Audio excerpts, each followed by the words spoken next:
Katonda gwe tusinza amanyi ebyaffe, atumanyi n'ebiyina okuba ebyaffe abimanyi. Njagala kugumya nti ebintu byonna ebiri mu bulambulukufu nga bibyo tewabba bibbe, bonna abayinza okubitwala Katonda ali wamu nabo mu buli nsonga. Kitegeeza Katonda wagamba nti ajja kuba wamu naawe oba ali wamu naawe mu buli nsonga yonna aba wamu naawe. Katonda asobola okwogererawo otatuuka, togoba nsi, toweregana nsi. Wekola obutuufu, omala okukola obutuufu ye Katonda ajja kwogerera gy'otatuuka. Okimanyi nti ebintu ebimu Katonda atulemesa era atuziyiza okubirabako oba bikwatako ng'alina ebigendererwa bye, like nga atuprotectinga. Bw'olaba ng'ebintu bye tebitambula bulungi, bwe kasoba ng'otambula bulungi ne Katonda, bino ebisigadde tobikaka, ekikyo kigenda kuba kikyo. Katonda asobola okuleeta ekintu ky'okuba nga kikugoberera bugoberezi.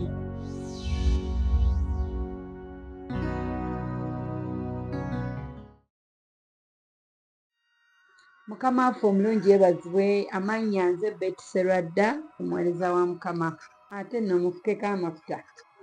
Ndi wano okubaaniriza nti mukulike omwaka omukadde, tuli mu mwaka mpya. Ojja kuŋŋanga nduddewo bbaaniriza, nedda mukwano, tubaddeeyo Mityana nga tusoma Bayibuli. Tubaddeeyo Mityana disitulikiti, kyalo kwe banzaala. Tubadde mu kusoma Bayibuli okuva omwaka, twayingira omwaka nga tusoma Bayibuli. Mukama n'atutuma okuba nti tugisoma January yenna, kati tubaddeeyo nga tusoma Bayibuli. So ate bwe kityo bwe kigenda obba buli mwaka. So nsonyiwa obbaaniriza leeti mu mwaka omupya. Otherwise tugenda straight mu ssula ya 2 kubanga twasembayo nga tuli mu ssula ya 19. Naye nga tetunnatandika, tugenda tusooka tukoole omwoyo wa Mukama atubeere okubitegeera, kubanga munange mu magezi gaffe ffe abalya mmere okutegeera eby'obwa Katonda si kyangu. Si kyangu n'akamu. Yesu yatugamba nti omuntu taba mulamu lwa mmere yokka, naye n'ekigambo kya Katonda tuba balamu. So kati omwoyo gwe guli ekigambo kya Katonda, luno olubuto lwe luli emmere ya bulijjo. Kola omwoyo mutukuvu atuyambe tuggyewo obwongo buno obw'omubiri, okutegeera kuno kw'omubiri, amagezi gano ag'ensi agategeerera mu by'ensi tugaggyewo, wadde nga Bayibuli etugaa nti eby'oku nsi bituyigirize eby'omu ggulu. So kati n'olwekyo tukole omwoyo mutukuvu atuyambe okuyiga eby'omu ggulu. Kitange omulungi, nannyini ggulu n'ensi, kabaka wa bakabaka, Katonda aba Katonda, gwe atonnyesa enkuba, gwe yayawula ennyanja obutalumba lukalu, Mukama gwe yatonda nze n'otonda omulabi alaba TV essaawa zino, oba ali tulaba ali mu kulaba vidiyo eno. Mukama eyatukola, gwe tukoowoola. Manyi waliwo obwoyo oyo Bayibuli bwe tugamba obufugira mu bbanga, ffe bw'otubusindika eri wala twagala bufugire mu ffe. Tukoowola omwoyo omutukuvu okuba nga yafugira mu bigambo bye tugenda okwogera, mu bigambo bye tugenda okusoma, mu bigambo bye tugenda okuwulira. Mu linnya lya Yesu omwana wa Katonda omulamu, omwoyo omutukuvu tukukaabiridde Taata, beerawo tuluŋŋamye ekigambo ekituufu eky'okwogera, ekigambo ekirungi eky'okuyiga mu bye tugenda okusoma. Mu linnya lya Yesu omwana wa Katonda omulamu tusabye nga tukkiriza. Amiina. Weebale Yesu, weebale Mukama. Tuli mu ssuula ya 2, olunyiriri olusooka kwe tutandikidde. Egambye bw'eti nti Ibulayimu n'ava eyo n'atambula okugenda mu nsi ey'obukiika obwa ddyo, n'atuula wakati wa Kadesi ne Ssuuli, n'abeera mu Gerali. Ibulayimu n'ayogera ku Saala mukazi we nti ye mwannyinaze, ne Abimereki kabaka w'e Gerali n'atuma n'atwala Saala. N'atwala Saala. Katusooke tufuneko awo ku kyokuyiga. Kati Ibulayimu ono yalina, tugenda kusoma eno wansi, tugenda kisanga wansi, yalina ensonga ze, nga ye bw'agutuuka mu bantu abatatya Katonda, ayagala abalimba embu. Saala si mukazi we, kuba ye baneegomba Saala nga bwe yatuwa reasons ze emabega eyo. Bw'atalaba ssuula ziwedde mukwano, ddayo olaba vidiyo ezo eziri wansi. Episode 1, episode 2 paka ku 20. Tuli ku 20 ssaawa zino, kitegeeza olina vidiyo 19 z'otannalaba oba bino tobitegeera. Ibulayimu bwe yatuukanga mu bantu n'alowooza nti tebatya Mukama, ng'abagamba Saala muganda we, so that bwe beegomba Saala baleme kumutta. Okitegeera yalina ensonga ze nti ng'atya mbu Saala mulungi nnyo. Kati bwe banaamwegomba abasajja abalala baba kabaka tebajja kusaanyaawo no bbaawe basobole omufuna. Kati nga ye kyakola abalimba nti Saala mwannyinaze, so that ne beegomba Saala tebamutuusaako bulabe bwonna, afunamu bufunyi kuba bamuwa ebintu. Kati Ibulayimu essaawa zino eno gy'ali e Gerali, Ibulayimu n'ayogera ku Saala nti si mukazi we wabula mwannyinaze we. Ono Abimereki yali kabaka w'e Gerali. Kati wulira mu lunyiriro lwokusatu, naye Katonda n'ajjira Abimereki mu kirooto eky'ekiro n'amugamba nti laba ggwe oli mufubufu olw'omukazi gwe watwala, kubanga alina bba. Katonda nga omulungi yeebazibwe oyo gwempeereza, kubanga oyo Katonda gwe tusinza amanyi ebyaffe, atumanyi n'ebiyina okuba ebyaffe abimanyi, nti wadde nga Ibulayimu yali atidde era n'awaayo mukazi we ng'alimbye mbu mwannyina we, naye ye Katonda eyasuubiza Ibulayimu nti ajja kubeera wamu naye mu buli nsonga. Kitegeeza Katonda wagamba nti ajja kuba wamu naawe oba ali wamu naawe mu buli nsonga yonna aba wamu naawe. Nti nga bamaze okutwala mukyala wa Ibulayimu, Katonda n'alumba oli eyali amututte. So njagala kugumya nti ebintu byonna ebiri mu bulambulukufu nga bibyo tewabba bibbe, bonna abayinza obitwala Katonda ali wamu nabo. Mu kirooto ekyekiro yalumba ono n'amugamba gwe oli mufuufu, oyo mukazi gw'olina siwaaliko bbaawe. Okitegeera ti Ibulayimu tagambye bano nti oyo mukazi wange, naye Katonda akyogedde mu kirooto, akigambye oli. So nsiramu era neŋŋumira nnyo kukyandikibwa ekyo ne ku Yusufu. Yusufu nga Yesu nga bafunye olubuto lwa Yesu, Yusufu yali apulaninga okulekawo mukazi we mu kyama, ng'ayagala kulekawo oyo omuwala gwe yali agenda okuwasa Mary. Kati bw'aba yapulaninga omulekawo mu kyama, Mukama n'amulumba mu kirooto n'amugamba nedda, tomuleka, olubuto lw'alina lwa Mwoyo Mutukuvu. Okitegeera Katonda asobola okukwogererawo otatuuka. Oba okategedde? Katonda asobola okukwogererawo otatuuka, togoba nsi, toweregana nsi. Abantu baleke ebintu bikole, gwe kola obutuufu, omala okukola obutuufu ye Katonda ajja kukwogerera gy'otatuuka.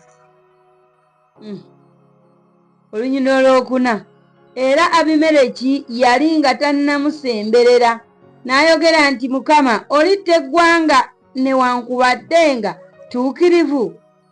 Teyaŋŋamba ye yennyini nti ye mwannyinaze, naye omukazi kennyini n'ayogera nti ye mwannyinaze, nga nnina omutima omutuukirivu n'engalo ezitaliiko kabi, bwe nakola ekyo.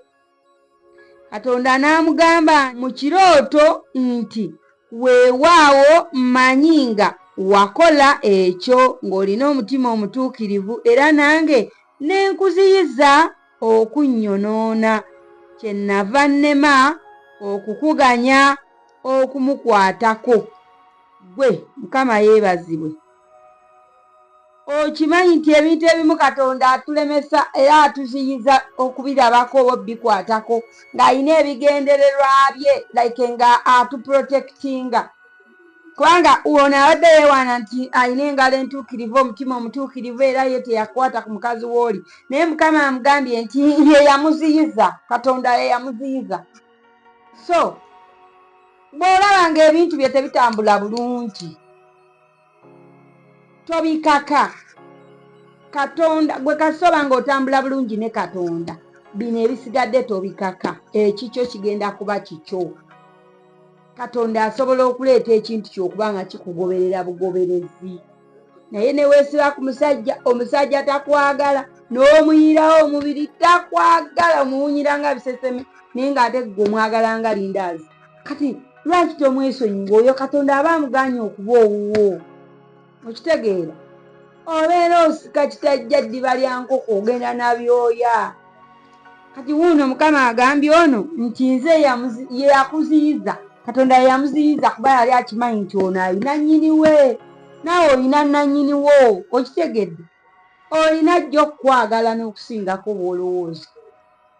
Katonda Abimereki ayinza oba yali nga yalowooza afunye omukyala, kumbe ono gwafunye aliko nnyiniwe. Era ekirooto ne kijja nga kimugamba tomukomako. Neyewaana nga ye wali omutuukirivu bw'atayonoonye ko Mukama nze yakuziyiza obutanyonoona. Kale nno zaayo mukazi w'omusajja kubanga ye nnabbi, naye alikusabira naawe oliba mulamu. Era bw'otomuzzeeyo tegeera nga tolirema kufa ggwe n'ababo bonna. Owulira ono nti bw'agaana okuwuliriza Katonda n'atakola Katonda kyamugambye ajja kufa, ate n'ababe bonna bafiireko. Kyali kizingiramu n'ababe, era nga n'obutuukirivu bwe buzingiramu ababo nabo Mukama n'abataasa, n'obubi busobola ozingiramu ababo ne bafiira wamu naawe. Agambye Abimereki, olunyiri tuli ku lwa 8. Abimereki n'agolokoka enkya mu makya n'ayita abaddu be bonna n'abuulira ebyo byonna mu matu gaabwe. Abasajja ne batya nnyo. Abimereki n'alyoka ayita Ibulayimu n'amugamba nti onkoze ki? Nange nakwonoona ntya gwe okundeetera nze n'obwakabaka bwange okwonoona okunene? Onkoze ebikolwa ebitagwana kukola. 10. Abimereki n'agamba Ibulayimu nti walaba kiki ekyakukoze ekyo? Ibulayimu n'ayogera nti kubanga nalowooza nti mazima okutya Katonda tekuli mu kifo kino, nange balinzita olwa mukazi wange. Owulira Ibulayimu ebyamuleeteranga okulimba. Yalowoozanga nti abantu bano baalimu tebatya Katonda. Nakugamba Bayibuli weebayiyo, bw'osoma olunyiriri ne lukomako lukole ki? Lusazeeko, lulambe, luhayilayitinge, kyonna ky'oba osobola. So Abimereki ono Ibulayimu ayogedde amazima. Lwaki? Amazima tugasanze ku lunyiriri lwa 11. Ibulayimu n'ayogera nti kubanga nalowooza nti mazima okutya Katonda tekuli mu kifo kino, nange balinzita olwa mukazi wange Saala. Buli wobeera mu bantu ng'omanyi tebatya Katonda, banange obeera walayi nkubulya gwe ne woba otya Katonda n'otuulako mu bantu abatatya Katonda n'ogenda kangeze kati tugeze munjulira abagendagenda mu byalo ewammwe gye babazaala gye muva oyinza oli okugamba mpayo 20,000 n'ogamba nandimuwadde n'omutwalo naye mpulira ate simanyi ezo 20,000 ozimuwa nezikuviirako obwavu, oli n'akuloga mbu n'akusiraanya. Kati bw'oviira mu bantu abatatya Katonda obiiru weekengera buli kimu. Ne gwe wandiwadde 2 ogamba Mukama ngamba kugaba, naye ate lwaki mbanzibwayo n'omuntu atya Katonda? Siyinza zimuwa nazitwala masabo. Kiki kyembangerezaako ekirala? Njagala naawe ofune ekyogerezaako. So Ibulayimu tuleme musayira nnyo musango nti yalinga alimba ono si mukazi wange, ono si mukazi wange. Naye yali mu kiri eky'okutya abantu abatatya Katonda. Ate nange nkirina. Nze omuntu nga tatya Katonda mutya. Simutya mbu oba kyoba kinaye distance ebaawooko. Wamu buli kimu mbamu ne ki okitegeera. Olaba tomanyi oba akwagaliza oba takwagaliza, oba azaako kyoba tatya Mukama. Naye omuntu atya Mukama anyuma. Ne bakuwa emmere totunulamu, olya buli ne woba ozibiridde, ne webanzikiza akuwa ekyokulya olya buli, ekyokunywa bunywi, kubanga okimanyi bw'aba atya Katonda talina kibi kyasobola kunkola. Okitegeera? Kati nono Ibulayimu yali amanyi tebatya Katonda. Olw'12 era naye mazima ye mwannyinaze, mwana wa kitange naye si mwana wa mmange, n'afuuka mukazi wange. 13 Kale Katonda bwe yantambuza okuva mu nnyumba ya kitange ne ndyoka mugamba nti kino kye kisa ky'ononjolesanga. Kano akagambo kankasazeeko. Kagambo kano yantambuza. Katonda asobola okutambuza abantu ne balowooza tolina na byakkola ne bakuyita n'omusiru ne bagamba yiraba oyo takola abeera mu byanjiri, kale laba oyo talina kiddako abeera mu kuweereza Katonda. Seba abasajja ba Katonda abaweereza Katonda ne babawandiika nako mu Bayibuli ne tubasoma nako. Katonda wuno yabatambuza. Kankaddemu akanyiriri ggwe. Kale Katonda bwe yantambuza okuva mu nnyumba ya kitange ne ndyoka mugamba nti kino kye kisa ky'ononjolesanga. Mu buli kifo mwe tunaatuukanga oyogeranga ku nze nti ye mwannyinaze. Nti ono Ibulayimu ali mu kugamba Abimereki bw'ati nti Katonda engeri gy'amutambuza mu buweereza, amutambuza okugenda omuweereza. Kati ye kye yakola n'agamba Salaayi mukazi we ti bwe tutuukanga ewantu wonna tondeetera bizibu, bagambe ndi mwannyoko so that ndabe obulungi ku lulwo. Ibulayimu tumulaba gye bagenda ssebo buli bwe balaga bamuwa ebyakabi. Omuko afuna ebinene, oli muko aba mukoddomi. Kali na wano wawalo Abimereki naye yamuwa. Mujjukire eri Emisiri. Abamisiri, kabaka w'Emisiri yamuwa ebyobugagga Katonda bye yamugamba amuwe. Kati noono wano amuwadde. So nti Ibulayimu yamugamba nti engeri Katonda gy'akola ki gye batambula nga badde eno badde eri okuweereza Mukama, bakole ki? Bw'atuukanga mu bantu wonna agambe nti oyo mwannyinange. Olunyiriri 14. Ne Abimereki n'atwala endiga n'ente n'abaddu n'abazaana n'abiwa Ibulayimu n'amuddiza Saala mukazi we. 15. Abimereki n'ayogera nti ensi yange eri mu maaso go, tuula gy'onooyagala. N'agamba Saala nti laba mpadde mwannyoko ebitundu 100 ebya ffeeza, laba kyekyokubikka ku maaso gy'oli eri abo bonna abali naawe ne mu bigambo byonna ogattiddwa. 17. Ibulayimu n'asaba Katonda, Katonda n'awonya Abimereki ne mukazi we n'abazaana be ne bazaala abaana. Haleluya. Kubanga Mukama yali asibidde ddala embuto zonna ez'omu nnyumba ya Abimereki olwa Saala mukazi wa Ibulayimu. Okitegeera nti baali bafuuse bagumba. Ennyumba ya Abimereki buli alina bw'amuyita nga bafuuse bagumba olw'okubeera mu nnyumba ye ng'alina omukyala atali wuwe. So ebintu ebimu tulemezaamu ne tulemera ku bintu naye ekitali kikyo oba okiraba. Kwata ebitali bibyo obigabe ewa bannannyini byo ofune emirembe n'ennyumba Yesu mululwe. Mukama abawe nnyo omukisa. Temwerabira kusubscribinga kubanga buli lw'osubscribinga oba olina engeri gy'obustinze channel eno okubeera ng'eyongerayo buli lwefuna basubscribe abangi, buli lwefuna basubscribers nga bangi eyongera okubeera ey'amaanyi nebeera channel ebuulira enjiri. Naawe asubscribinze obeera otwegasseeko mu kubuulira enjiri kubanga buli lwe mubeera abangi abasubscribinga nga ne YouTube egikasuka egibustinga egitambuza era nga enjiri y'ekigambo kya Katonda kitambula. So negataako tusubscribinga just okwata bukwasi mukapensa tekirina kyekikuggyako gwe nga subscribinze. Ate nze oba olina kyonnyongeddeko neggulu oba olina kyolyongeddeko kuba ekigambo kiba kyeyongera kutambula nekisaasaanira amawanga gonna. Mukama akuwe nnyo omukisa oba okikoze ng'osubscribinze odizibwe naawe ekyosinga okwagala Mukama akikuwe.